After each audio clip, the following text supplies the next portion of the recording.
People think power announces itself. They imagine loud men in expensive suits, flashing watches, shouting orders while the room trembles around them.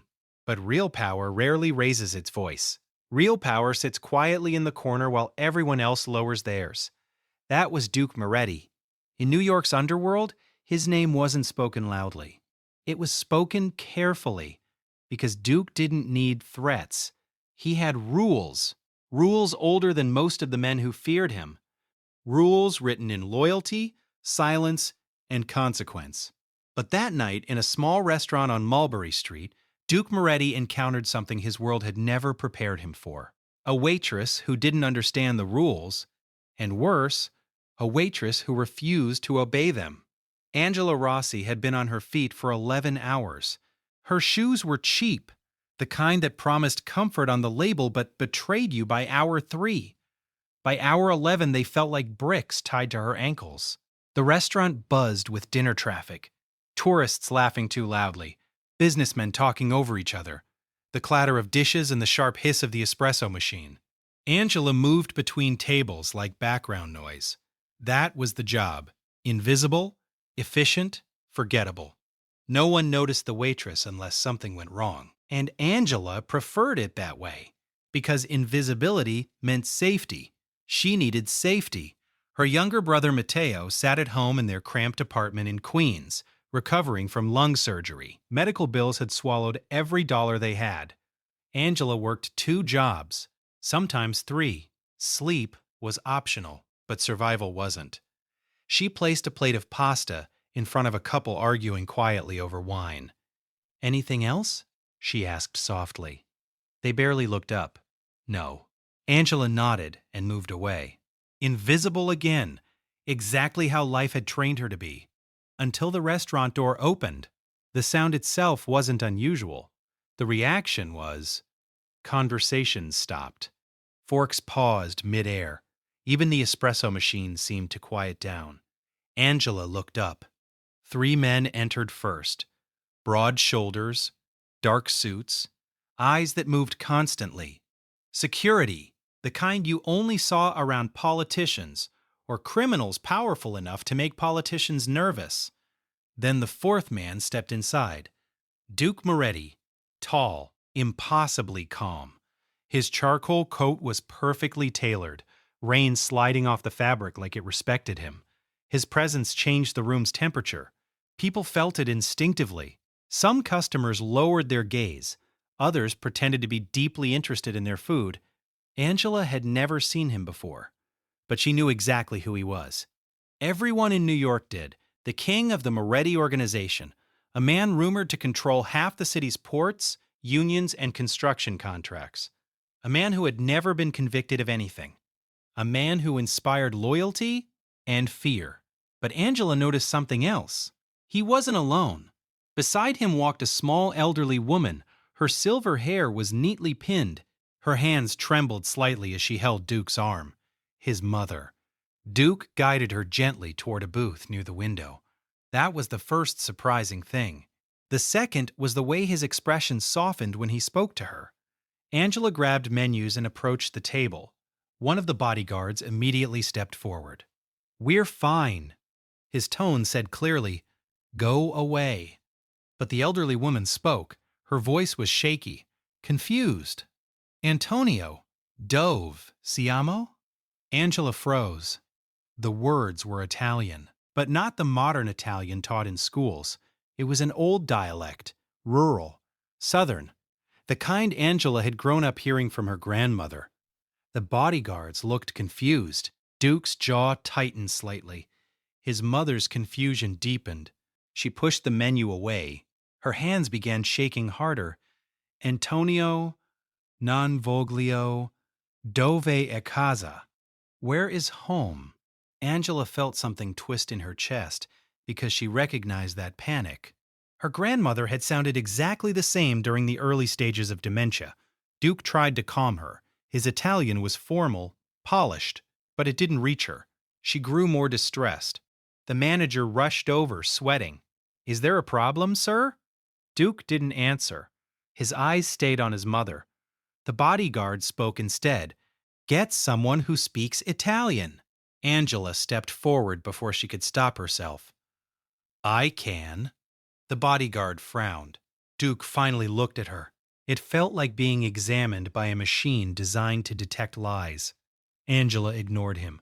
She crouched beside the elderly woman, and she spoke softly, but not in Italian, in the dialect. The one her grandmother used when she cooked or told stories. Signora, calma, non siamo lontani da casa. The woman froze. Her eyes focused. Angela continued gently. Antonio è qui. Va tutto bene. Duke's mother blinked. Recognition slowly returned. Her breathing slowed.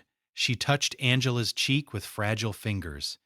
You speak like my sister, she whispered. Angela smiled softly. My nonna taught me. The old woman laughed weakly. Then she raised you right. Around them, the entire restaurant had gone silent. Angela stood slowly. She turned to leave, and that was when Duke spoke. What did you say to her? His voice was quiet, but the question carried weight. Angela hesitated. I told her she's safe. Duke studied his mother. The woman had already picked up her tea. Calm again. Peaceful. He looked back at Angela. For the first time in years, Duke Moretti looked surprised. He reached into his coat, pulled out several $100 bills, and placed them on the table. For your help, Angela stared at the money.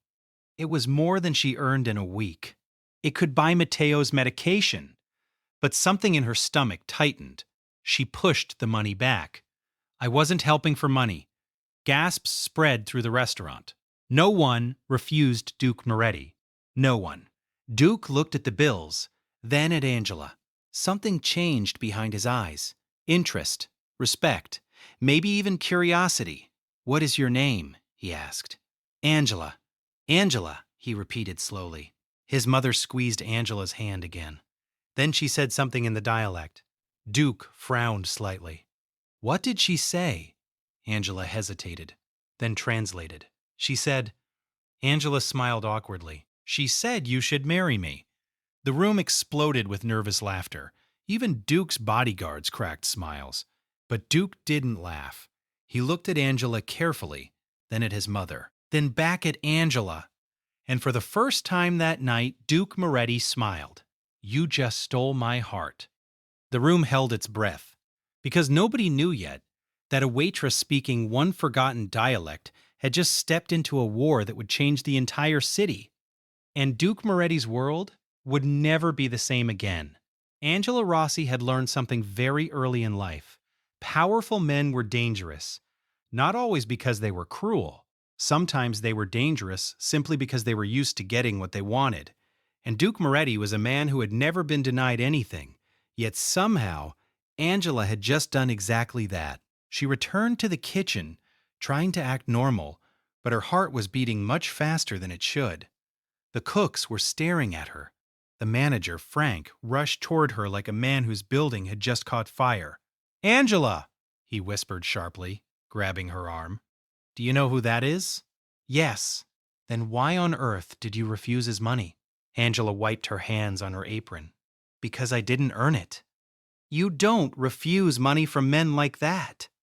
Angela shrugged. I just did. Frank ran a hand over his bald head. Please tell me you didn't offend him. Angela glanced toward the dining room. Duke Moretti was still sitting at the booth with his mother. But now he wasn't eating. He was watching the kitchen door. Watching her. Angela felt the weight of that gaze like a spotlight. She turned away quickly. I have tables, she said. Frank muttered something about insurance policies and walked away. Angela picked up a tray and stepped back into the dining room. Duke's mother was smiling now, sipping her tea. The tension around the table had dissolved. But Duke's attention hadn't. As Angela passed the table, he spoke again. Angela. She stopped. Yes? Sit. It wasn't a command exactly, but it also wasn't a suggestion. Angela hesitated. The entire restaurant was pretending not to watch. But everyone was listening. Angela slowly slid into the empty seat across from Duke. Up close, he looked even more intimidating. Sharp jaw, dark eyes that seemed to weigh every word. But there was something else there, too. Fatigue, like a man who had been carrying something heavy for a very long time. My mother hasn't been calm in weeks, Duke said. Angela glanced at the elderly woman. She was happily dipping biscotti into tea. She just needed to hear something familiar. Duke nodded slowly. The doctors speak to her like she's broken. Angela shrugged. She's not broken. No, Angela said softly. She's scared. His mother suddenly pointed at Angela and spoke again in the dialect. Angela laughed quietly. Duke frowned. What now? She says, you worry too much. Duke leaned back slightly. Smart woman. Angela stood to leave. But Duke spoke again. I have a job for you. Angela stopped. That sentence carried the weight of a decision she wasn't ready to make. I already have 2 jobs. This one pays better. Angela sighed. I'm not interested in illegal work. A bodyguard chuckled quietly. But Duke didn't smile. It's not illegal. Angela crossed her arms. Then what is it? My mother needs someone she trusts. Angela blinked. You want me to be a caretaker? A companion, Duke corrected. She listens to you. Angela shook her head. I'm not trained for that. You're trained in exactly what she needs. Angela hesitated. Which is kindness. The word landed strangely between them. Angela studied him. Most powerful men she'd met didn't understand kindness. Duke seemed to value it, but she still shook her head. I can't. Why? Duke's eyes sharpened. What about him? He's sick, Angela said quietly. He needs me. Duke was silent for a moment. Then he asked a question that made Angela uneasy. What hospital? Angela stiffened. Why? I asked a question. Angela crossed her arms tighter. I'm not giving you my personal information. One of the bodyguards stepped forward slightly, but Duke raised a hand, stopping him. Angela noticed something in that moment. Duke wasn't angry. He looked impressed. You don't scare easily, he said. Angela shrugged. I've had worse customers. The bodyguard laughed loudly. Duke ignored him. How much are the medical bills? Angela didn't answer. Duke leaned forward slightly. I can help. No. The answer came instantly. Firm. Duke blinked once. Why? Because help from men like you always has strings. Silence. The entire restaurant felt frozen. Duke studied her carefully. Then he did something no one expected. He nodded. Fair. Angela relaxed slightly. Duke stood. His chair scraped softly against the floor. My offer remains. Angela raised an eyebrow. What offer? Come meet my mother tomorrow. Angela hesitated. I'm working. I'll buy the restaurant. Frank nearly dropped a tray across the room. Angela stared at Duke. You're joking. I'm not. Angela rubbed her temples. You can't just buy businesses to schedule appointments. Duke tilted his head slightly. Watch me. Angela groaned. His mother suddenly grabbed Angela's hand again. Her voice trembled. Please come tomorrow. Angela looked into the old woman's hopeful eyes. Her resistance softened. Just to visit, Angela said. Duke nodded once. That's enough. Angela stood. So where exactly would this visit be? Duke slid a card across the table. Angela picked it up. The address made her eyebrows rise. Long Island. Private estate. Huge money. Dangerous territory. Angela looked back at him. This is a terrible idea.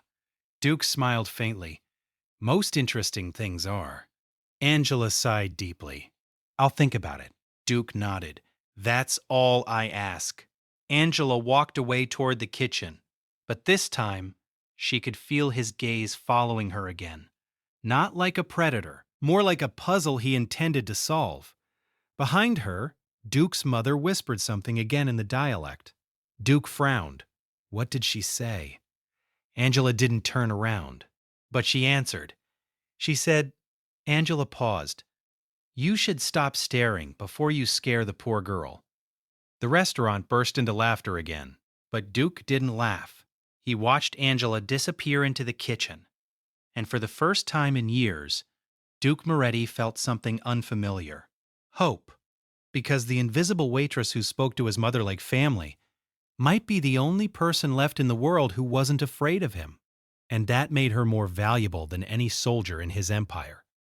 But Duke didn't yet realize something far more dangerous. Angela Rossi didn't just speak the language of his mother. She spoke the language of truth, and truth was the one weapon that could destroy everything he had built. Angela Rossi almost didn't go. The card Duke Moretti had given her sat on the small kitchen table in her apartment like a loaded weapon. White paper, black ink, a Long Island address that belonged to a world she had no business entering. Angela stared at it while stirring instant coffee. Across the room, her younger brother Matteo was trying to catch his breath after climbing the apartment stairs. Even walking 20 steps still exhausted him. Angela watched him carefully. Did you take your medication? She asked. Matteo nodded, dropping onto the couch. Yeah? He noticed the card. What's that? Nothing. Mato grabbed it anyway. His eyebrows shot up. Is this? Angela sighed. Yes. Mato stared at her. You met Duke Moretti? Angela leaned back in her chair. He came into the restaurant last night. Mato blinked several times. Angela, that's like meeting a shark in your bathtub. Angela smirked slightly. He was actually polite. Mato laughed weakly. Polite sharks still have teeth. Angela couldn't argue with that. But she remembered the look in Duke's eyes when his mother calmed down. Relief. Real relief. Not the fake gratitude of wealthy customers. Matteo noticed her expression. You're thinking about going. Angela rubbed her temples. It's just a visit. That's what people say before ending up in Mafia documentaries. Angela threw a napkin at him. Stop being dramatic. Mato shrugged. You always tell me powerful men come with problems. Angela looked back at the card. Yes, and. Angela sighed. But his mother seemed lonely. Mato blinked. You're considering entering a mafia boss's estate because his mom looked lonely? Angela shrugged. Maybe. Matteo laughed. You're insane. Angela stood and grabbed her jacket. I'll be back in a few hours. Mato stared at her. You're actually going. Angela paused at the door. Someone has to make sure that old woman eats. Matteo shook his head slowly. You're going to get yourself adopted by the Mafia. Angela opened the door. Relax, she smirked. I'm just visiting. The Moretti estate was enormous. Angela expected luxury. She wasn't prepared for a fortress. High iron gates, security cameras turning silently, stone walls older than most buildings in Manhattan. The driver Duke had sent said almost nothing during the ride. Angela stepped out of the car and stared at the mansion. Wow, it looked less like a house and more like a kingdom. A tall man in a dark suit opened the door before she could knock. He was massive, scar across his eyebrow, eyes that measured threats. Angela Rossi? Yes. Come. Angela followed him inside. The interior was quieter than she expected. No loud music, no shouting, just soft footsteps on marble floors. They entered a large sunroom, and there she was. Duke's mother, sitting beside a window, looking small in a huge chair. But when she saw Angela, her entire face lit up. Angela! Buongiorno, signora. The old woman grabbed her hands immediately. They began speaking in the dialect again. The bodyguard looked confused. Angela helped her stand. They walked slowly through the garden. Angela pointed at flowers, asked about recipes, memories, family. Within minutes, the elderly woman was laughing. The sound echoed through the courtyard. Angela didn't notice someone watching from the balcony above. Duke Moretti. He stood silently, hands in his coat pockets, watching Angela speak to his mother like they had known each other for years. The house staff had tried everything. Doctors, nurses, specialists, none of them could reach her. But Angela had done it in less than 10 minutes. Duke's advisor approached him quietly. An older man named Carlo. She's good for her. Duke nodded. You're thinking about keeping her. Duke smirked slightly. She refuses money. Carlo raised an eyebrow. Interesting. She treats my mother like a person. Carlo nodded. Rare skill. Below them, Angela helped the old woman sit at a garden table. They drank tea. Angela didn't notice the quiet army around the estate. Security, men watching every gate, every road. Duke's world was dangerous, and bringing Angela into it meant something he hadn't admitted yet, responsibility. Carlo spoke again. You're staring. Duke didn't deny it. She's not afraid of me. Carlo chuckled. Give it time. Duke shook his head. No. His voice was thoughtful. She sees something else. Carlo leaned closer. And what exactly do you think she sees? Duke watched Angela laugh at something his mother said. Someone who loves his mother. That might be the most dangerous weakness you have. Duke's eyes narrowed. No. He watched Angela stand and help his mother walk again. This might be the most dangerous strength. Hours later, Angela prepared to leave. Duke finally approached. You stayed longer than planned. Angela shrugged. She told me stories about Sicily. Duke looked toward his mother. She doesn't tell those stories to anyone. Angela smiled. She thinks I cook pasta wrong. Duke almost laughed. Do you? My grandmother would say yes. They walked slowly toward the front gate. Angela studied him carefully. You run this entire place? And all those men with guns? Also, yes. Angela nodded slowly. Seems stressful. Duke smirked slightly. It can be. Angela stopped at the gate. Your mother is sweet. She likes you. Angela crossed her arms. She needs someone around her. Duke nodded. I know. Angela waited. He understood what she was implying. Stay. Angela blinked. What? Work here. Angela sighed immediately. We already talked about that. I know. Angela shook her head. I don't belong here. Duke stepped closer. Neither do wolves. Angela frowned. What does that mean? Duke looked toward the estate. This place is full of them. Angela studied his face. You're warning me? Yes. Angela thought about it. Then she surprised him. What if I stay temporarily? Duke raised an eyebrow. Temporary? Until your mother gets better. Duke smiled faintly. That's not how this world works. Angela shrugged. Then we'll make new rules. Duke watched her carefully. She had no idea what she was stepping into. But somehow, he trusted her anyway. All right, he said. Angela blinked. That was easy. Duke opened the car door for her. Angela. Yes? You may regret this. Angela smirked. Probably. She got into the car, and neither of them realized yet that her decision had just placed her directly in the center of a war that was already beginning. Because somewhere in New York, a man named Victor Falcone had just received a report. And the report said something very simple. Duke Moretti had brought a stranger into his fortress. And strangers were the easiest way to destroy kings. Angela Rossi's first night at the Moretti estate was too quiet, not peaceful. Quiet in the way forests become quiet when predators are nearby. Her guest room overlooked the gardens. Moonlight spilled across the marble floor. The room alone was larger than her entire apartment in Queens. Angela stood by the window, arms crossed. This is ridiculous, she muttered to herself. A week ago, she had been balancing trays of pasta.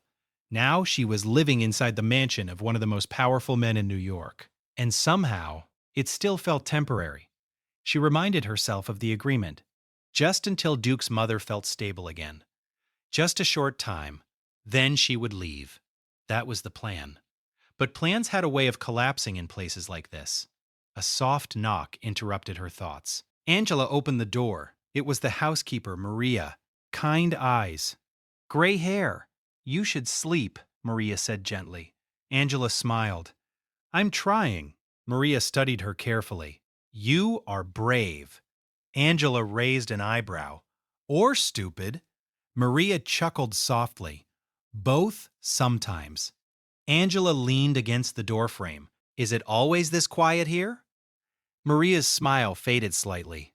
Only when things are about to happen. Angela frowned. What things? Maria hesitated, then shook her head. You'll learn. Angela didn't like the sound of that. The next morning started peacefully. Angela helped Duke's mother in the garden again. They spoke in dialect while watering herbs. Rosemary, tomatoes. The old woman seemed stronger today, more present. Angela, she said softly, my son is too serious. Angela laughed. I noticed. He was not always like that. Angela looked curious. What changed? The old woman's expression darkened slightly. His father. Angela didn't push further. Some stories carried too much weight, but someone else was listening. Standing several yards away, Duke. He had arrived quietly during their conversation. Angela noticed him eventually. You walk like a ghost, she said. Duke shrugged. Habit. His mother pointed at him and spoke rapidly in the dialect again. Angela tried not to smile. Duke crossed his arms. What did she say? She says you should stop working and find a wife. Duke closed his eyes briefly. My mother has said that for 15 years. Angela shrugged. She's persistent. Duke looked at her. And you're encouraging her. Angela grinned. I didn't say yes. Duke shook his head. Dangerous woman. But before Angela could answer, a black SUV suddenly pulled into the courtyard. Fast. Too fast. Duke's expression changed instantly. Cold. Alert. Several security guards moved toward the vehicle. A man stepped out. Tall. Elegant suit. Sharp smile. Victor Falcone. Angela didn't know his name yet, but she felt the tension immediately. Duke walked forward slowly. You should have called first, he said calmly. Falcone smiled. I prefer surprises. The guards looked nervous. Falcone wasn't just a visitor. He was a rival. Falcone's eyes moved across the courtyard, then stopped on Angela. Well, he said, that's new. State your business. Falcone smirked. I came to discuss shipping contracts. His gaze returned to Angela, but now I'm curious. Falcone approached her slowly. And who might this be? Angela answered, before Duke could. Angela! Falcone tilted his head. No last name? Angela crossed her arms. Why do you need one? Falcone laughed. I like her. Duke stepped between them. Leave. Falcone raised his hands innocently. Relax. But his eyes remained locked on Angela. You're not staff. Angela said nothing. Falcone turned back to Duke. You're bringing strangers into your house now? Duke's patience was clearly fading. You're done here. Falcone leaned closer. You've become careless. Duke didn't respond. Falcone finally stepped back toward his car. But before leaving, he looked directly at Angela. You should be careful. Angela frowned. Why? Falcone smiled. Because men like him destroy everything around them. He nodded toward Duke. And when that happens, his voice lowered. The innocent ones suffer first. Falcone got into the SUV. The vehicle drove away. The courtyard remained silent. Angela turned toward Duke. Friendly guy. Duke's jaw tightened. Stay away from him. Angela raised an eyebrow. I wasn't planning to have coffee. Duke exhaled slowly. He's dangerous. I noticed. But then she asked something unexpected. Why was he really here? Duke didn't answer immediately. Finally, he said quietly, he's looking for weakness. And he thinks I'm it. Duke looked at her. You're not weakness. Angela smirked slightly. Good. But something about the way Duke said it made Angela uneasy. Because powerful men rarely defended people unless they planned to protect them. And protection often came with a price. That evening, the estate hosted a small dinner. Several business partners attended. Angela stayed near Duke's mother, helping her eat. Most of the guests ignored her, just another invisible worker. But Angela noticed something strange. One of the men sitting across the table kept watching Duke. Not Angela, Duke. The man's hand trembled slightly. His wine glass shook. Angela leaned toward Duke quietly. That man is nervous. Duke barely moved. Which one? Angela nodded slightly. Gray suit, left side.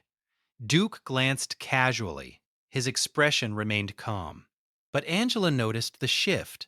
A predator sensing danger. Angela leaned closer. He's not just nervous, Duke murmured. Explain, Angela whispered quietly. He keeps touching his jacket pocket. Duke's eyes sharpened. And? Angela spoke very softly. People touch their pockets like that when they're checking something. Duke's voice dropped. What kind of something?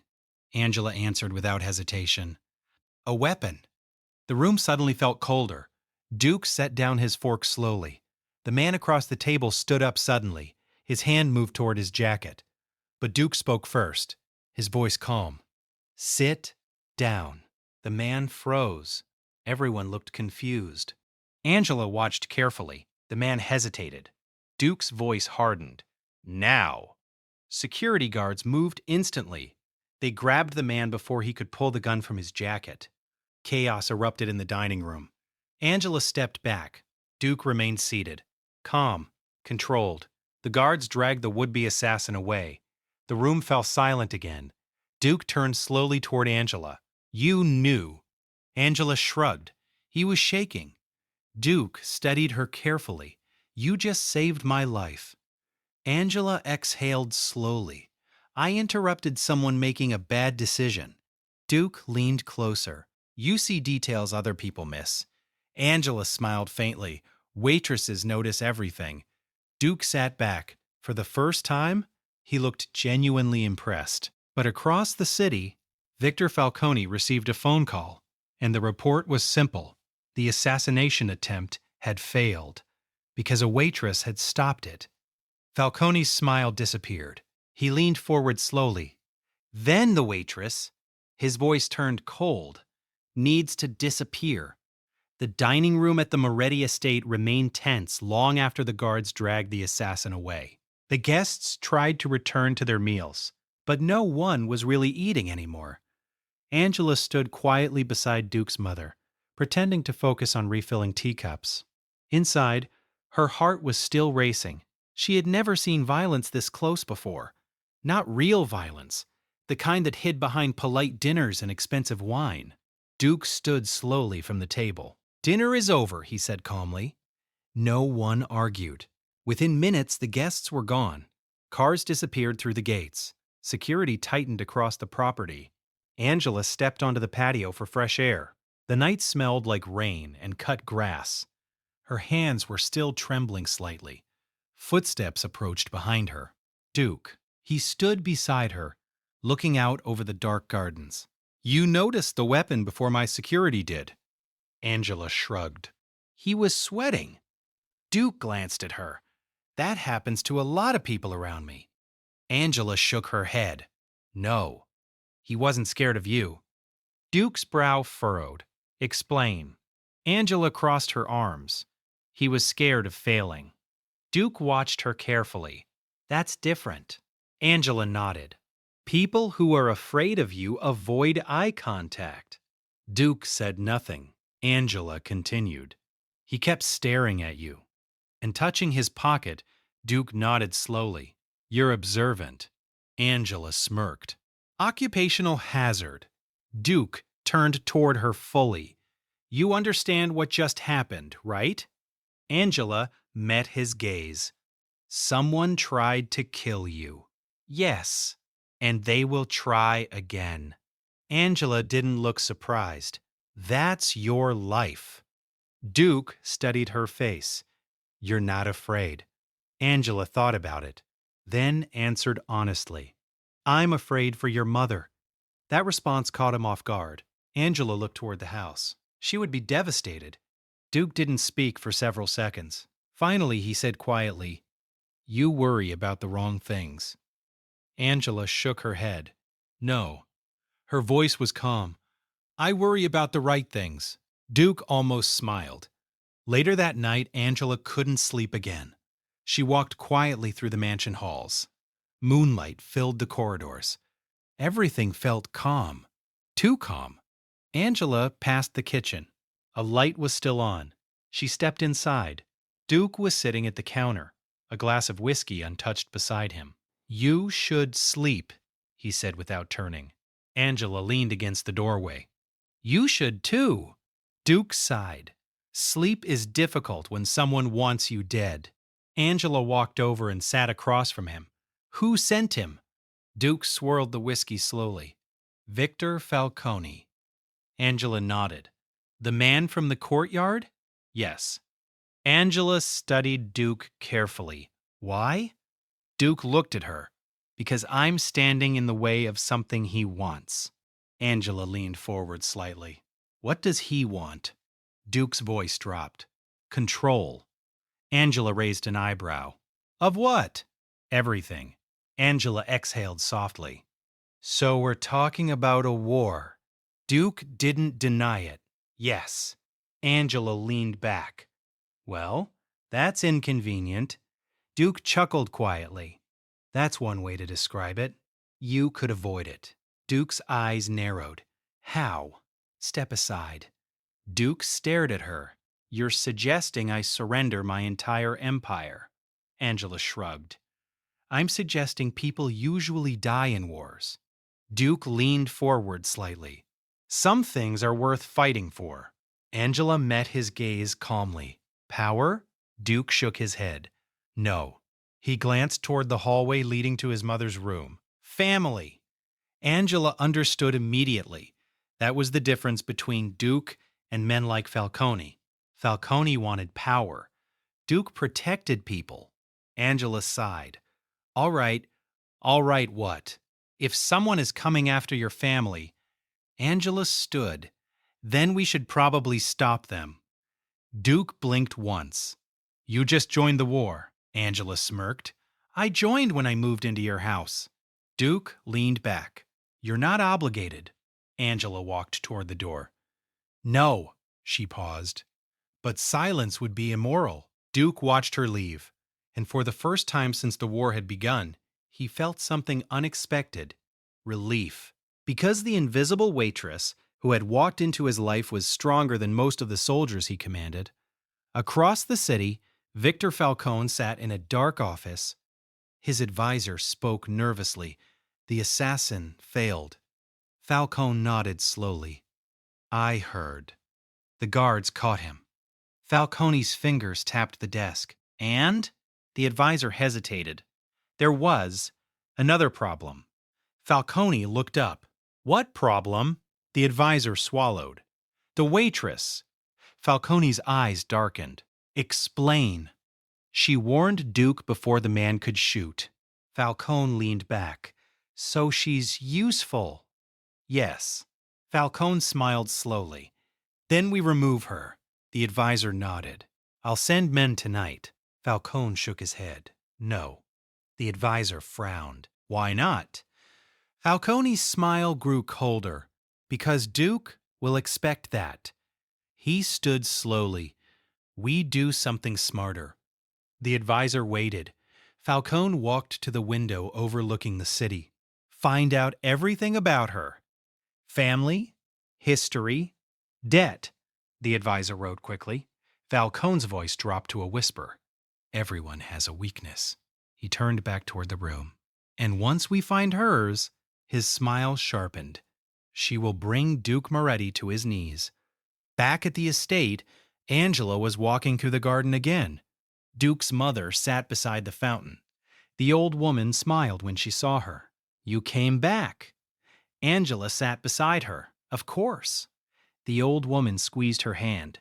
"You protect him." "What?" The woman spoke slowly in the dialect. "Antonio always needed someone brave." Angela felt her chest tighten. "I'm just helping." The old woman smiled knowingly. Sometimes that is the same thing. Angela looked toward the mansion.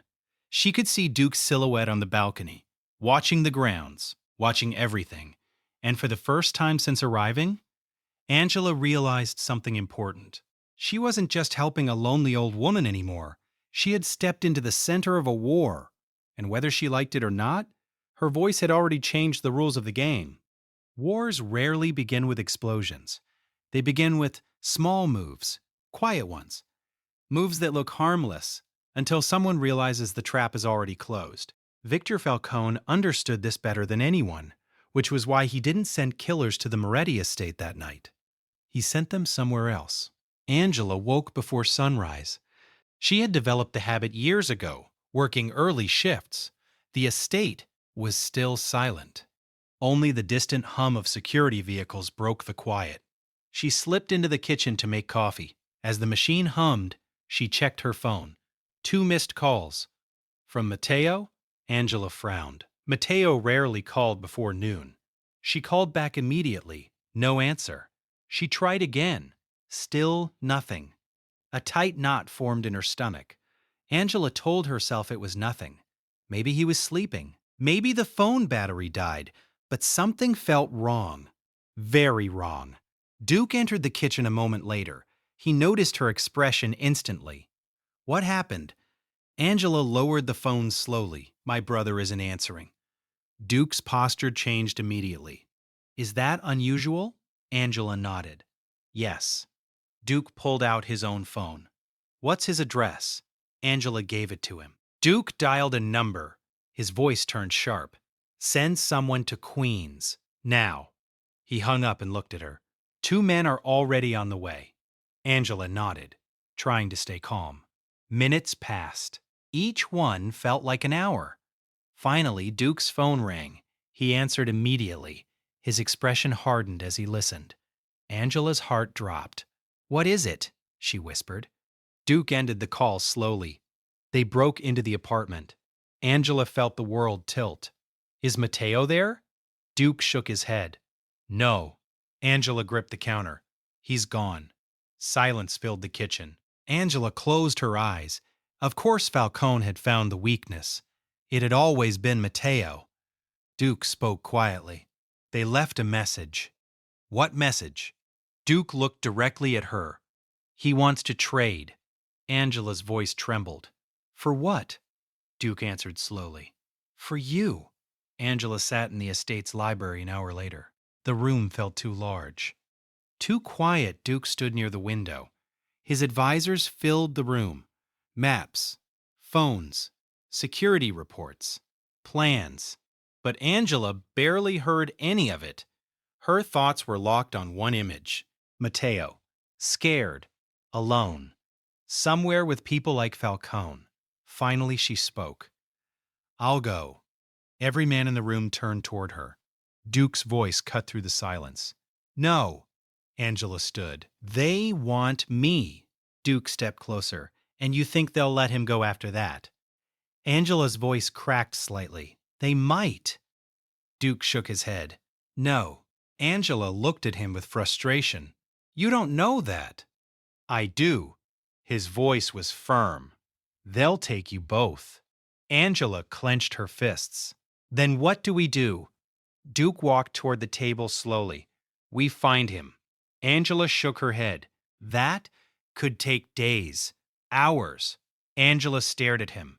You sound very confident. Duke met her gaze. Because Falcone wants me to know where Mateo is. Angela frowned. What? He wants a meeting. Angela understood immediately.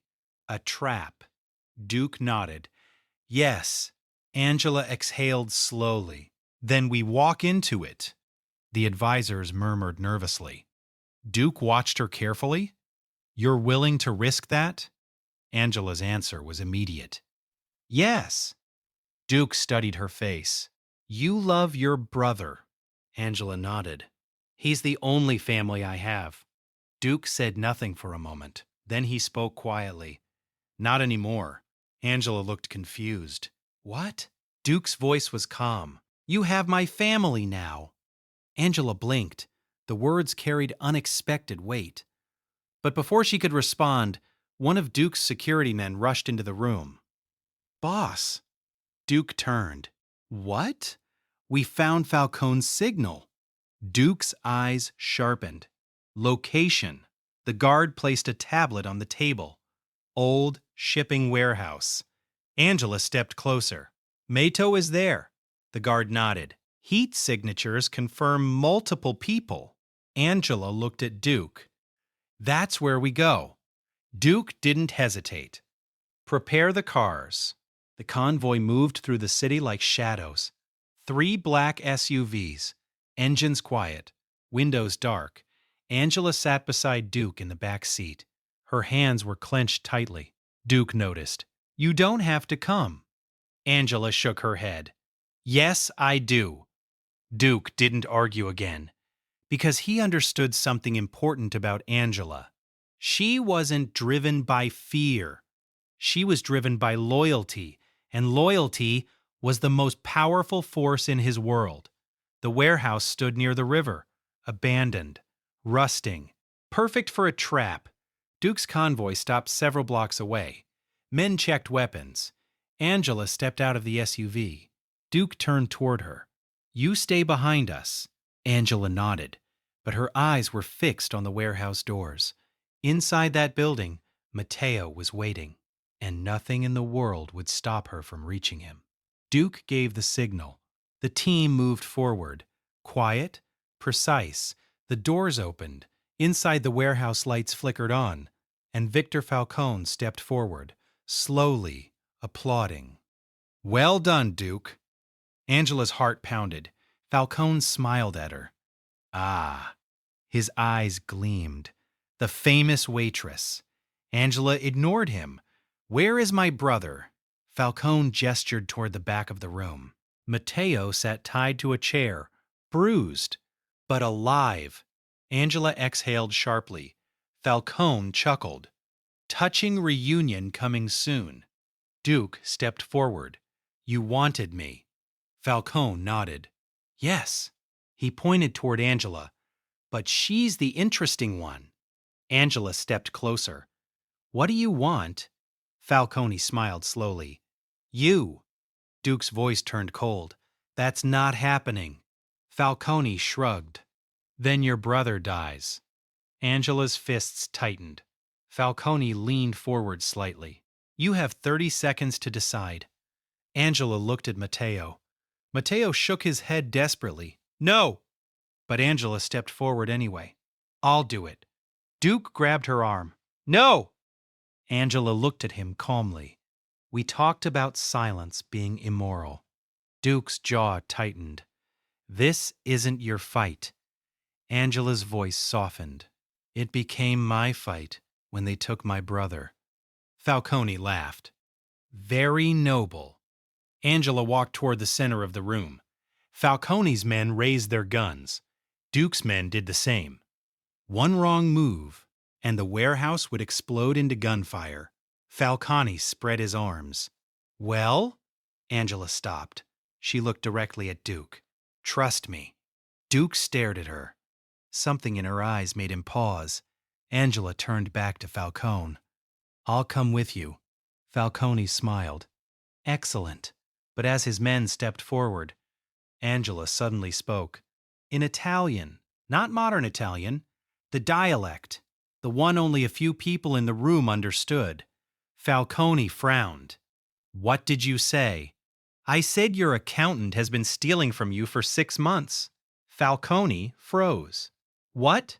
Angela continued speaking. The offshore accounts, Cayman Islands. Falcone's face changed. How do you know that? Angela smiled faintly. Because you just confirmed it. The room went silent. Duke slowly began to smile. Angela turned back toward him. Now. Duke raised his hand. His men moved instantly. Gunfire exploded across the warehouse. Chaos erupted. And in the middle of it, Angela ran toward Mateo, because sometimes the quietest person in the room was the one who understood the battlefield best. Gunfire thundered through the warehouse. Crates splintered. Bullets struck metal beams with sharp echoes. Men shouted.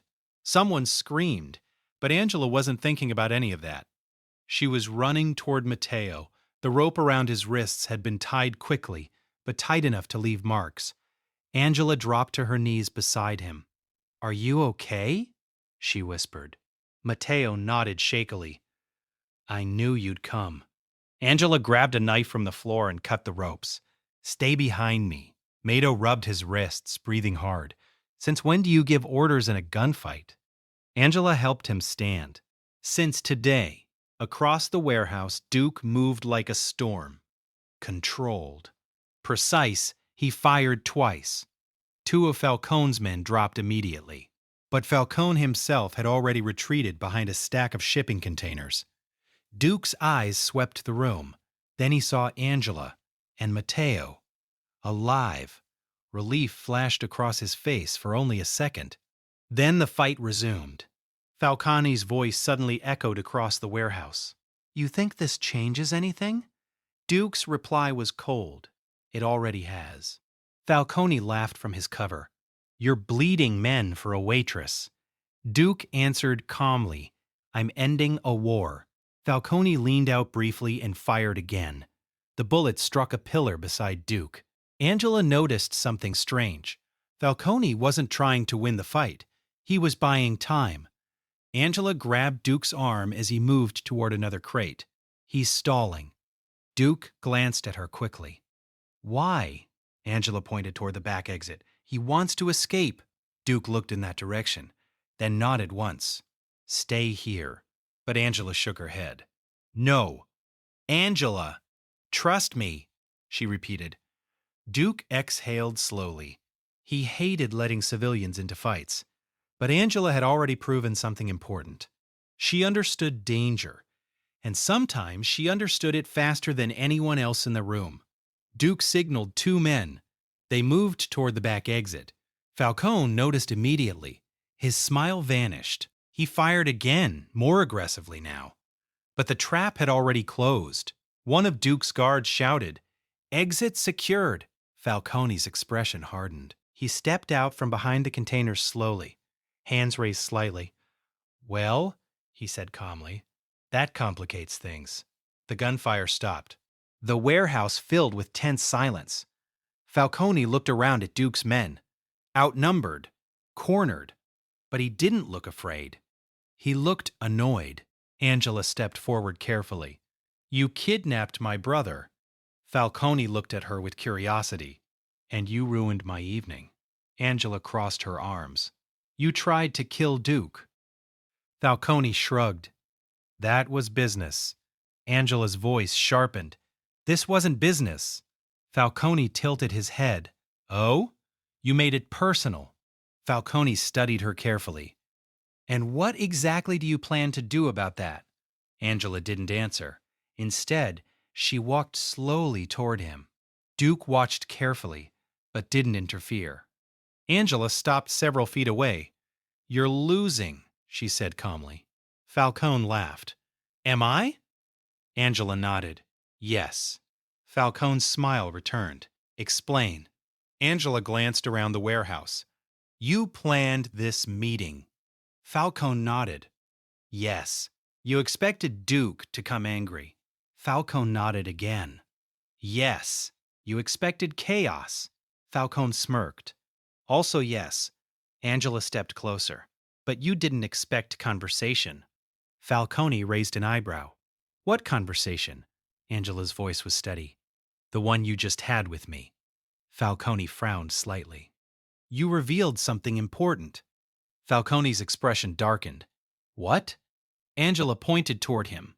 "You confirmed your offshore accounts." The warehouse fell silent.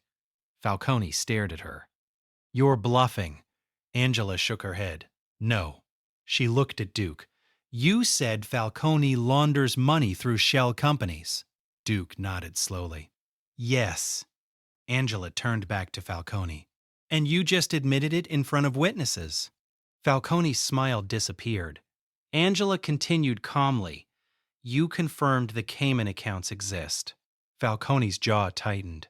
Angela stepped back beside Duke. "Now Duke doesn't just have a rival." She paused. He has evidence.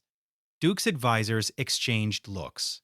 Falcone suddenly laughed, a loud, mocking sound. You think that matters? Angela shrugged. It might. Falcone's eyes narrowed. You're clever. Angela smiled. Waitresses. Listen. Falcone stared at Duke. You're really keeping her? Duke answered simply. Yes. Falcone shook his head slowly. That will be your downfall. Duke stepped forward. No. His voice was calm. You were. Falcone looked around the warehouse again. His men had surrendered. The fight was over. Falcone lifted his hands higher. Fine, Angela frowned. Not really. Angela felt a strange chill. Something about his calm confidence felt wrong. Then Falcone said quietly, You still haven't checked the second truck. Duke's expression changed instantly. Where? Falcone nodded toward the loading dock. Angela's stomach dropped. Matteo whispered behind her. What second truck? Bomb! The word exploded across the warehouse. Everyone moved instantly. Duke grabbed Angela's arm. Run! The team rushed toward the exits. Angela pulled Matteo with her. Outside, the convoy vehicles screeched to life. They barely reached the street. When the warehouse exploded, a deafening blast. Fire erupted through the roof. Glass shattered across nearby buildings. Angela covered Matteo instinctively. The shockwave rolled through the street like thunder. For several seconds, no one spoke. Smoke filled the sky. Duke looked back at the burning warehouse. Falcone had been inside. Angela whispered softly, He planned to die? Duke shook his head slowly. No. Angela frowned. What? Duke's voice was grim. He wasn't inside. Angela turned toward the flames. What do you mean? Duke's eyes scanned the street. Falcone's body was nowhere in the wreckage. Then Duke said quietly, That was his exit. Angela realized the truth instantly. Falcone had staged the entire trap. The kidnapping, the meeting, even the explosion. It wasn't meant to kill Duke. It was meant to disappear. Angela exhaled slowly. He escaped. Duke nodded. Yes. Angela looked back at the burning building. The war wasn't over. In fact, it had just become much more dangerous. Because now Victor Falcone had vanished, and men like him were always most dangerous. When no one knew where they were, the fire burned for hours. From the hill overlooking the river, Angela watched the smoke rise into the dark sky. Red lights from emergency vehicles flashed across the water. Sirens echoed through the night. But Duke's convoy had already vanished into the city. Now they were back at the estate. Safe, at least for the moment. Angela sat on the stone edge of the garden fountain. Matteo had been taken inside by one of the nurses. Duke's mother had been told only that there had been trouble. No details, no violence. Angela rubbed her tired eyes. You should be sleeping. Duke's voice came from behind her. Angela didn't turn around. I don't think sleep exists anymore. Duke walked closer. He stood beside her, looking out at the quiet gardens. Falcone won't disappear for long, he said. Angela nodded. He's too proud. Duke crossed his arms. He'll regroup. Angela glanced at him. Then we stop waiting. Duke raised an eyebrow. You have a plan already? Angela shrugged slightly. I've been thinking. Duke sat beside her. That's usually when things become dangerous. Angela smirked faintly. I noticed. For a moment, they sat in silence. The night air was cool, calm. Then Angela spoke. You're losing. Duke looked at her slowly. That's a bold statement. Angela nodded toward the city lights in the distance. You have power. Yes. You have loyalty. Yes. Angela turned to face him. But Falcone has fear. Duke didn't respond. Angela continued. Fear spreads faster than loyalty. Duke studied her carefully. You've thought about this. Angela nodded. I grew up watching people like him. Duke leaned forward slightly. Explain. Angela rested her elbows on her knees. When people fear someone, they obey quietly. Duke nodded slowly. Yes. Duke's expression changed slightly. Angela continued. Your men respect you. Yes. But your city doesn't know you. Duke frowned. What does that mean? Angela gestured toward the estate. You're a ghost. Duke tilted his head. That's intentional. Angela smiled faintly. I know. She pointed toward the skyline again. But Falcone is loud. Duke understood what she was implying. He spreads chaos. Angela nodded. And people believe chaos. Duke leaned back. So what do you suggest? Angela turned fully toward him now. You change the story. Duke's brow furrowed. Explain. Angela spoke slowly.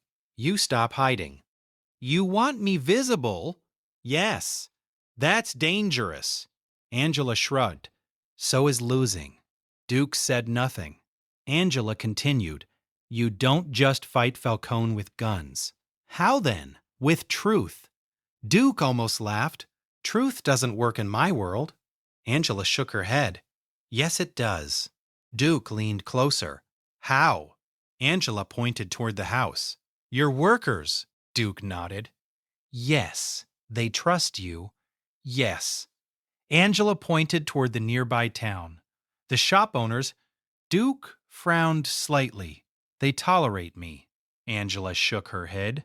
They rely on you. Duke was silent. Angela continued calmly. You protect neighborhoods.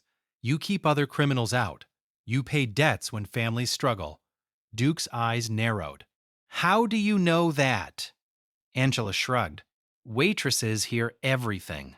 Duke leaned back slowly. And? Angela smiled. People should know. You want me to become a hero? Angela laughed. No. She stood up. I want you to become human. Duke looked up at her. What difference does that make? Angela's voice softened. Falcone rules through fear. She pointed toward him. You rule through loyalty. Duke stood slowly. You're suggesting we make that public. Angela nodded. Exactly. For years he had stayed in the shadows, invisible, untouchable. But Angela was suggesting something radical. Visibility. Honesty. A different kind of power. Finally, Duke said quietly, You're turning my empire upside down. Angela smiled. You hired a waitress. Duke chuckled softly. Technically, you hired yourself. Angela raised an eyebrow. True.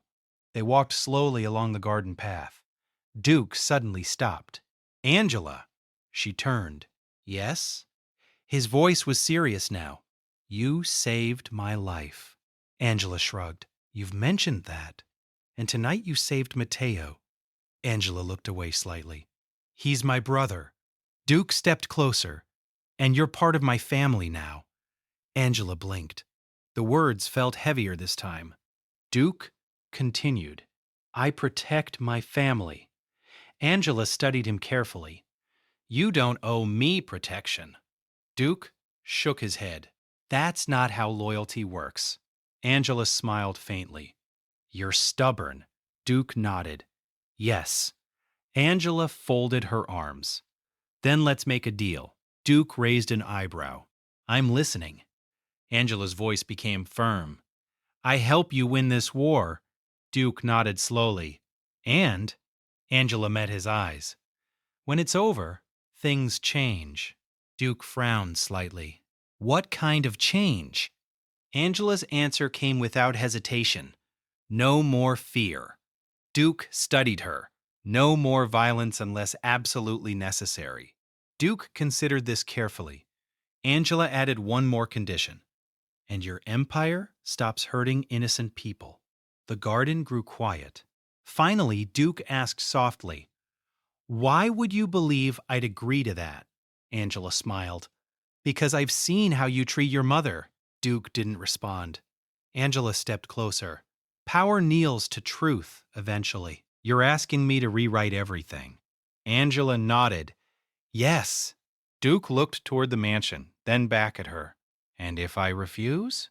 Angela shrugged calmly. Then I go back to being a waitress. Duke laughed quietly. You're negotiating with a mafia boss. Angela grinned. I've negotiated with worse customers. Duke looked at her for a long moment. Then finally, he nodded. Deal. Angela extended her hand. Duke took it. The handshake felt strangely significant, because in that moment, Angela Rossi was no longer just a waitress in a dangerous world. She had become something else entirely. A strategist, a moral compass, maybe even the future of Duke Moretti's empire. But somewhere far away, Victor Falcone watched a television news broadcast showing the warehouse explosion, and he smiled slowly, because wars were not won in a single night, and Falcone had just begun his next move, one that would shake the entire city. Morning came slowly to the Moretti estate.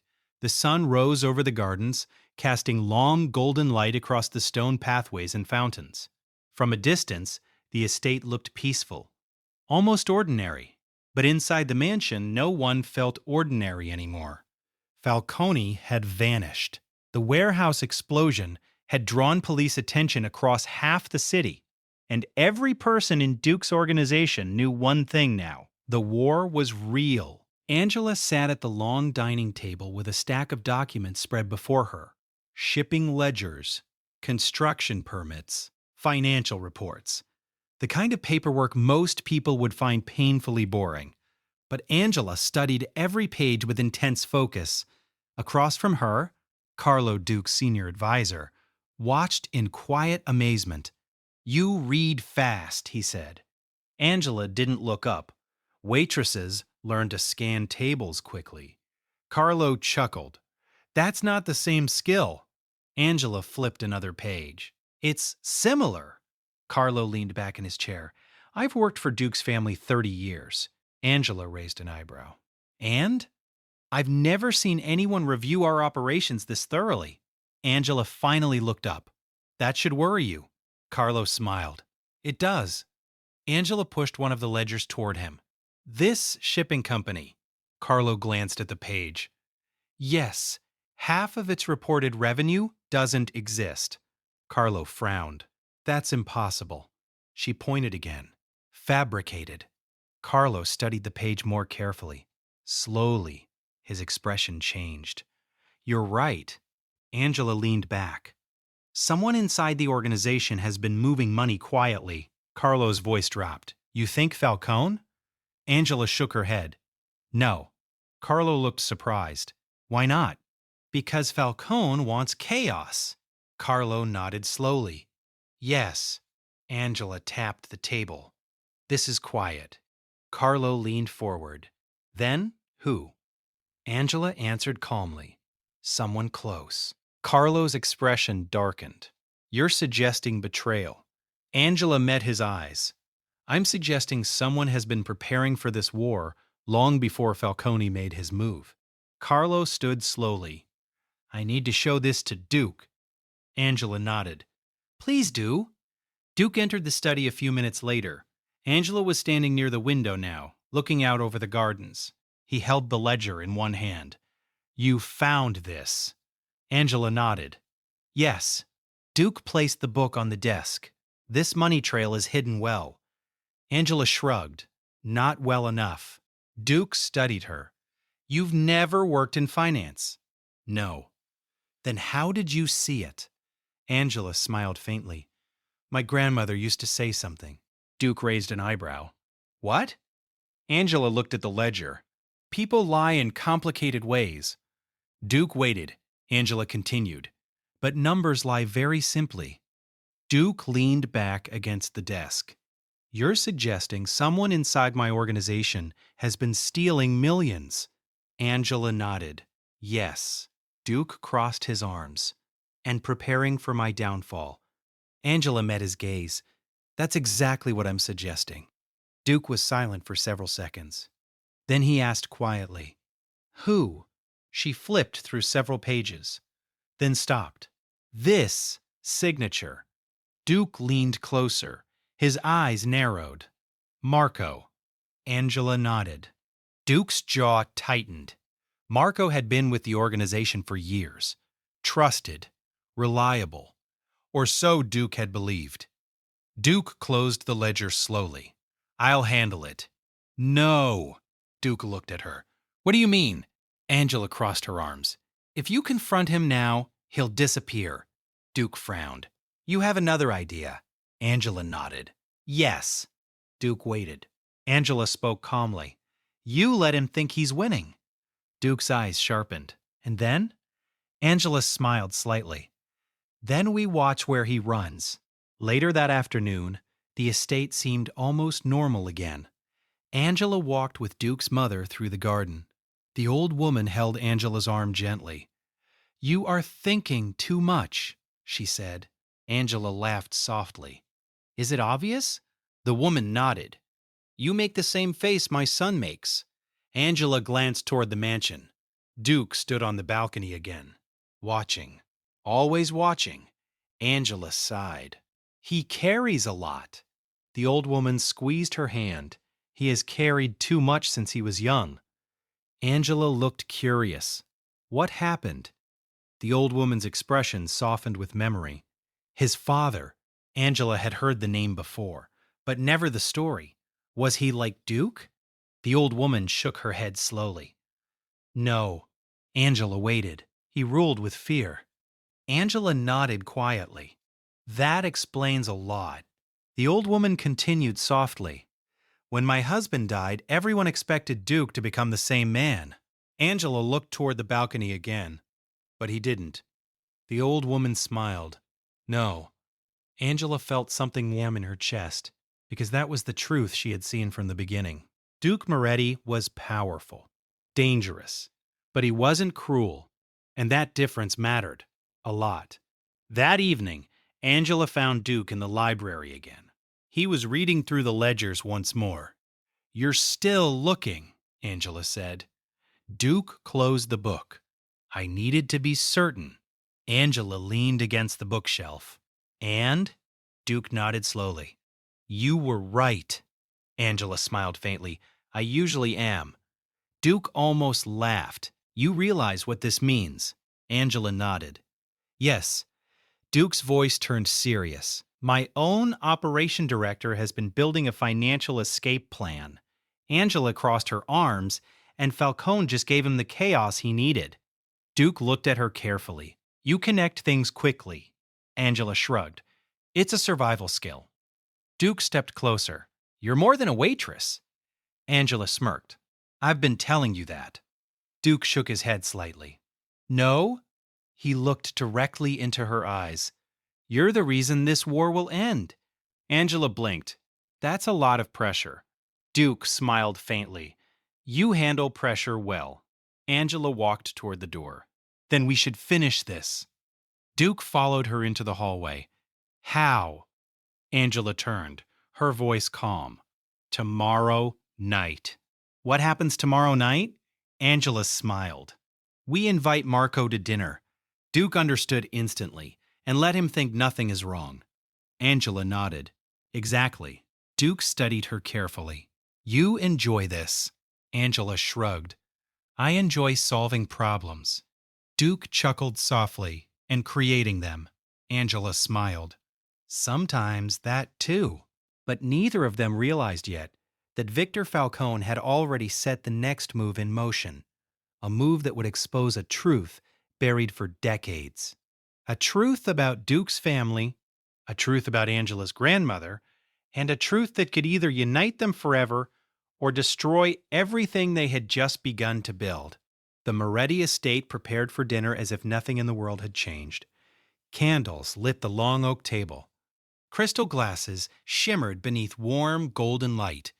Outside, the gardens were quiet, almost peaceful. But inside the dining room, a trap had been set. Angela stood near the window adjusting the silverware. She moved calmly, but her mind was racing. Tonight would decide everything. If she was right about Marco, the war would finally reveal its true shape. Footsteps approached behind her. "Duke, you're nervous," he said quietly. Angela didn't turn around. "I'm thinking. That's usually when trouble begins." Angela smiled faintly. You should be used to it by now. Duke stepped beside her. The dining room door opened. Marco entered. Tall, confident, perfectly dressed. His smile was smooth and relaxed. Good evening, boss, he said. Duke nodded calmly. Marco. Marco noticed Angela standing near the table. His eyes lingered on her for a moment. Still keeping the waitress around? Angela smiled politely. Someone has to make sure the food tastes right. Marco chuckled and took his seat. Dinner began. Wine poured. Food. Conversation moved slowly through business topics. Shipping delays, union contracts, construction projects. Angela listened quietly. Marco spoke confidently. Too confidently. Duke noticed it too. The man wasn't worried, which meant one thing. Marco believed his plan was still safe. Halfway through dinner, Angela spoke suddenly. Marco. He looked up. Yes? Angela folded her hands on the table. I have a question. Marco smiled casually. Go ahead. Angela's voice was calm. You manage the Atlantic shipping contracts, correct? Marco nodded. Yes. Angela tilted her head slightly. Then maybe you can explain something. Marco leaned back. I'll try.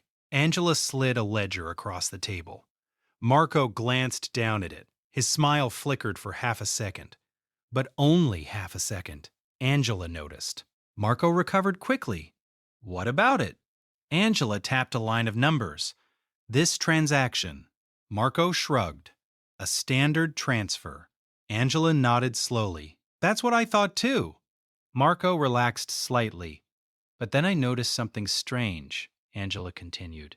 Marco's eyes narrowed slightly. What's strange? Angela flipped another page. And another. And another. Each page showed similar transactions. Marco's smile slowly faded. Angela looked directly at him. 37 identical transfers.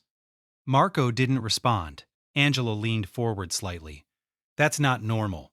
Marco glanced at Duke. You let your staff question me now? Duke's voice was calm. Answer the question. They're operational expenses. Angela shook her head. No. Marco's voice hardened. You're not an accountant. Angela smiled faintly. No. But I can count. Marco stared at her silently. Angela's voice remained steady. These transfers move money to shell companies. Marco laughed suddenly. You're guessing. Angela leaned back in her chair. No. She slid another document across the table. Marco's smile disappeared completely. Duke watched carefully. Angela spoke again. The accounts lead to a private offshore fund. Marco said nothing. Angela continued calmly. A fund that has been growing for 2 years, Marco finally spoke. So what? Angela looked directly at him. So the money belongs to Duke. Marco's eyes darkened. And you've been stealing it. Marco stood slowly. You're making accusations. Angela remained calm. I'm making observations. Marco looked toward Duke. You believe this? Explain the accounts. Marco said nothing. Angela stood. You weren't just stealing money. Marco's eyes flicked toward her. Angela continued. You were preparing to leave. And if I was? Angela shrugged. That wouldn't bother me. Marco frowned. Then why expose it? Angela's answer was quiet. Because you weren't leaving alone. Marco froze. Angela's eyes sharpened. You were planning to sell Duke's operation to Falcone. Marco's jaw tightened. Duke's men shifted around the room. Marco laughed suddenly. You're clever. Angela said nothing. Marco looked toward Duke. She's right. Duke remained perfectly still. Marco continued calmly. Falcone offered a better deal. Angela crossed her arms. So you betrayed him. Marco shrugged. Business. Duke finally spoke. You built your career here. Marco nodded. Yes. And now you burn it down. Marco smiled. That's how power works. No. Marco looked at her. That's how fear works. Angela's voice became firmer. You confused the two. Marco laughed. You think loyalty wins wars? Angela answered quietly. Yes. Marco shook his head. You're naive. Angela pointed toward Duke's guards. They're still here. Marco glanced around the room. The guards stood silently behind Duke. None of them moved. None of them hesitated. Marco's confidence cracked slightly. Angela spoke again. That's loyalty. Marco's jaw tightened. Duke stood slowly. Marco watched him carefully. It was thinking my people would follow you. Marco's voice dropped. They might. Duke shook his head. No. Angela stepped closer. Because fear doesn't last forever. Marco looked at her with hatred now.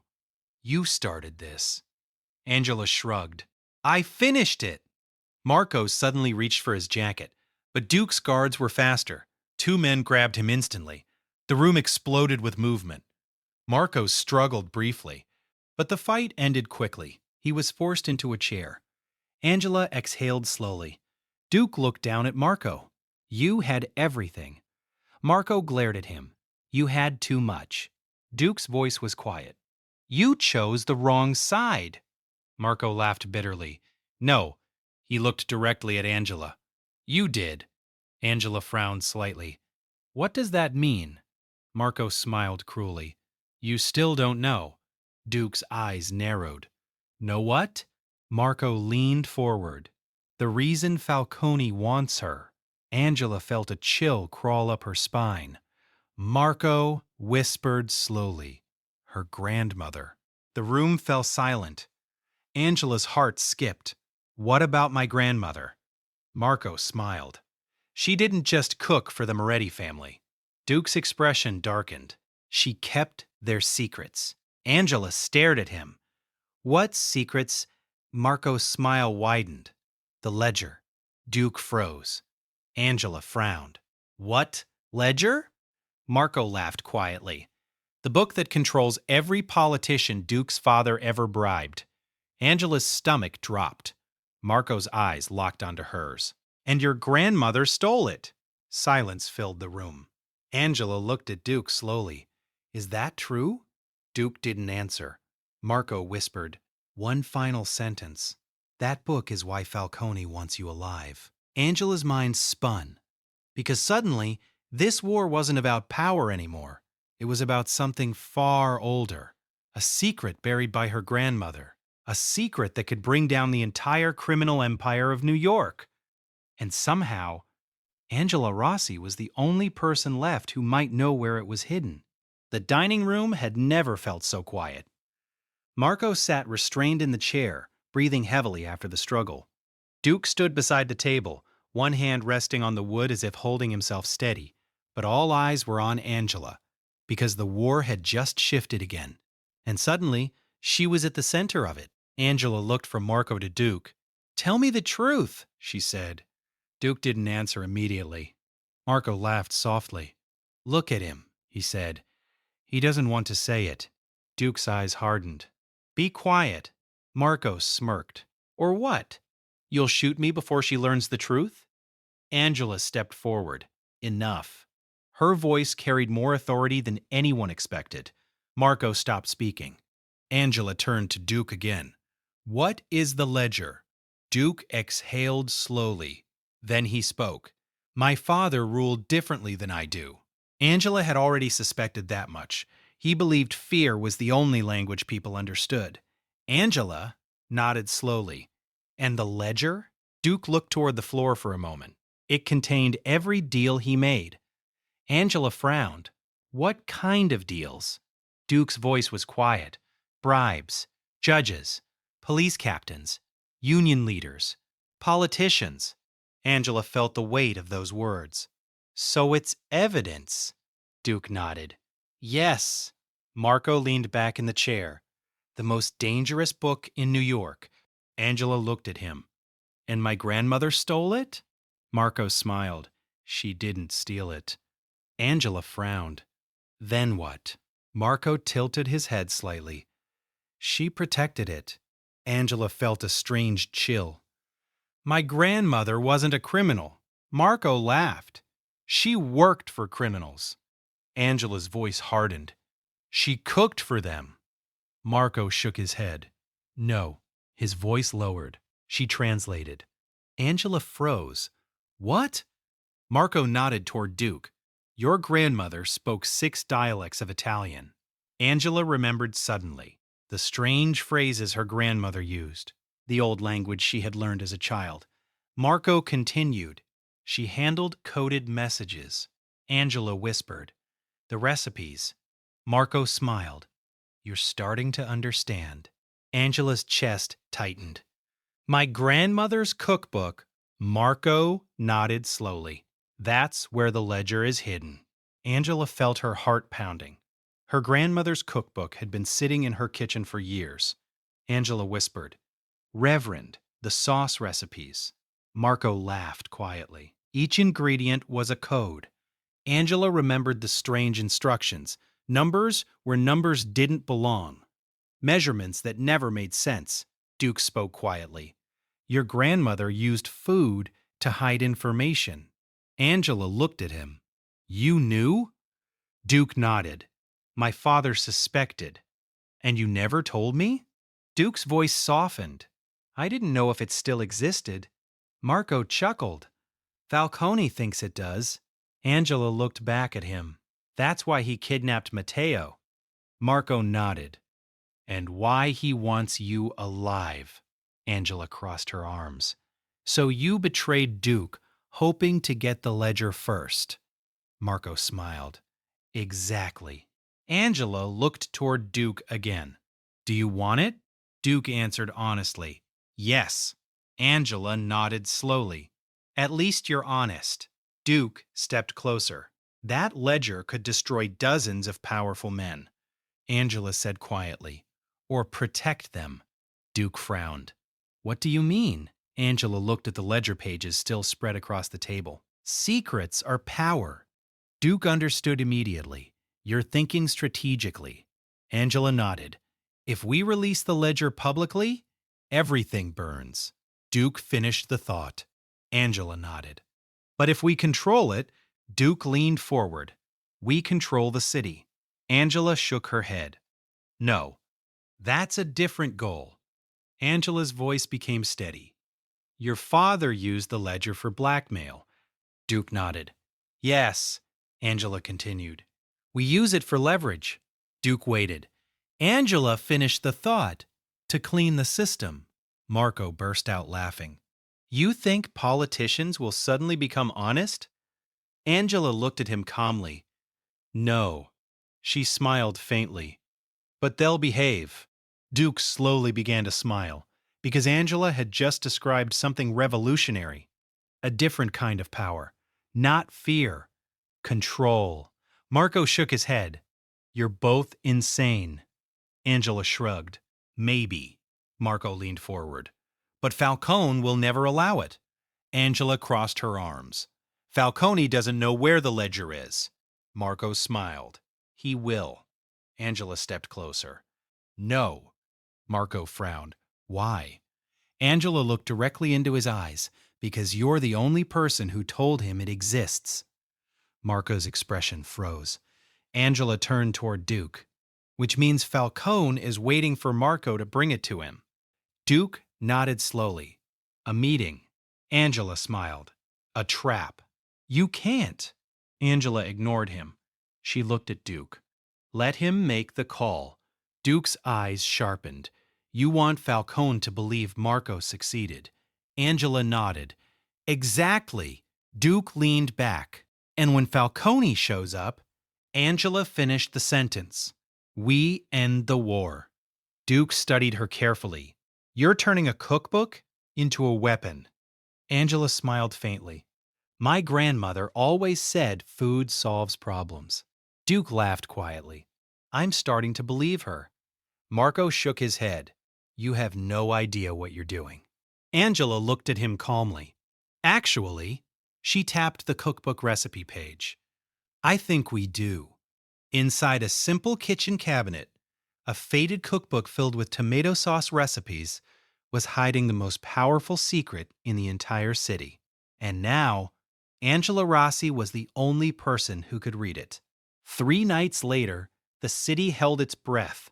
The meeting place was an abandoned theater on the edge of Manhattan. Once it had hosted opera and orchestras. Now its velvet curtains were dusty, and its chandeliers hung dark above cracked marble floors. It was the kind of place where history waited quietly. And tonight, history was about to change. Marco sat in the center of the stage under a single dim light. His hands were free, but 2 of Duke's men stood in the shadows nearby. Angela stood in the balcony above the stage. From there, she could see everything. Duke stood beside her. "You're certain about this?" he asked quietly. Angela nodded. Yes. In her hands was her grandmother's cookbook. The pages were old and stained with tomato sauce, but between the recipes were coded numbers, names, transactions, secrets that powerful men had buried for decades. Duke glanced at the book. That little thing could destroy half the city. Angela smiled faintly. Or save it. Footsteps echoed through the theater. Victor Falcone entered through the front doors. He walked slowly down the center aisle, clapping softly. Well done, Marco. Marco forced a nervous smile. Falcone's eyes moved around the theater. You brought the book? Marco nodded toward the balcony. Falcone looked up and saw Angela. His smile grew wider. The waitress. Angela leaned against the railing calmly. You're late. Falcone laughed. I had other fires to manage. Angela lifted the cookbook slightly. Looking for this? Falcone's eyes gleamed. So the story was true. Angela said nothing. Falcone walked onto the stage. Give it to me. Angela shook her head. No. Falcone sighed. You disappoint me. Angela tilted her head slightly. Why? Falcone spread his arms. That book gives me control of the city. Angela smiled faintly. Or it destroys you. You think those politicians will expose themselves? Angela flipped the book open. You misunderstand something. Falcone raised an eyebrow. Oh? Angela spoke clearly. The ledger doesn't just name corrupt officials. Falcone watched her carefully. It records every payment your family made, too. Falcone's smile faded slightly. Angela continued. Every illegal contract, every smuggling shipment, every murder. Falcone's jaw tightened. Angela looked down at him calmly. This book doesn't crown a king. She paused. It wipes the board clean. Falcone's eyes flicked across the room. Searching, calculating. Where is Duke? He asked quietly. Angela smiled. Listening. Falcone turned just as Duke stepped from the shadows near the stage. The 2 men faced each other, years of rivalry between them. Falcone spoke first. You really believe this girl can fix your world? Duke's voice was calm. She already has. Falcone shook his head. You're blind. Angela spoke from above. No! Falcone looked up again. You are. Angela lifted a small recorder. Falcone frowned. What is that? Angela pressed a button. Falcone's voice echoed through the theater speakers. From minutes earlier, that book gives me control of the city. Falcone's face changed. Angela continued. You just admitted everything. Falcone laughed bitterly. You think recordings matter? Angela gestured toward the theater entrance. The doors opened. Several federal agents stepped inside. Falcone's smile vanished. Duke spoke quietly. You're finished. Falcone looked around slowly. Agents moved toward the stage. For the first time, Victor Falcone looked afraid. Angela closed the cookbook. Wars end in different ways. Falcone stared at her. You think you won? Angela nodded calmly. Yes. Falcone's voice dropped to a whisper. You're still standing in a criminal empire. Angela met his gaze. Not anymore. Duke stepped forward. Falcone's operations end tonight. Falcone was placed in handcuffs. As agents led him away, he looked back at Angela. You'll regret this. Angela didn't answer, because the war was already over, 6 months later. Mulberry Street looked different. Cleaner, quieter, safer. Inside Vittorio's cafe, the lunch rush had begun. Angela moved behind the counter in a chef's coat. Her name was stitched across the chest. Angela Rossi, owner. Mato worked beside her at the register. Healthy again. Stronger. The bell above the door rang. Duke Moretti walked inside. No bodyguards, no tension, just a man walking into a restaurant. Angela looked up. "You're late." Duke smiled slightly. "Business meeting." Angela crossed her arms. "I told you those end before lunch." Duke sat at the counter. "Yes, boss." Mato laughed. "You two argue like an old married couple." Angela threw a napkin at him. Duke looked at Angela. "So?" Angela raised an eyebrow. "So?" Duke placed a small velvet box on the counter. Angela froze. Mateo's eyes widened. "You're doing this here?" Duke ignored him. He looked only at Angela. "You once refused my money." Angela nodded slowly. "Yes." Duke slid the box toward her. "This isn't charity." Angela opened it. A ring. Simple. Elegant. "And what exactly is this?" Duke's voice softened. "A choice." Angela studied his face. "No pressure?" Duke shook his head. "Never." Angela closed the box slowly. Mateo held his breath. Angela leaned across the counter. "And if I say no?" Duke smiled. "Then I still eat here every day." Angela laughed quietly. Then she kissed him. Soft, certain. When she pulled away, she whispered, "You already know my answer." Mateo groaned. "Please stop doing that in front of customers." Angela threw another napkin at him. Outside, sunlight filled Mulberry Street. The city kept moving, but something fundamental had changed. A waitress had stepped into a world of power, and instead of becoming corrupted by it, she had changed it. Because in the end, the strongest force in any empire isn't fear, it's truth and the courage to speak it. Even when the room falls silent, even when the powerful are listening, and especially when the invisible finally finds her voice. Story theme reflection. People often mistake silence for weakness, but silence sometimes hides the strongest kind of courage. Angela Rossi never sought power. She only refused to stay quiet when something was wrong, and that choice changed everything. Because in the end, power doesn't belong to the loudest voice in the room.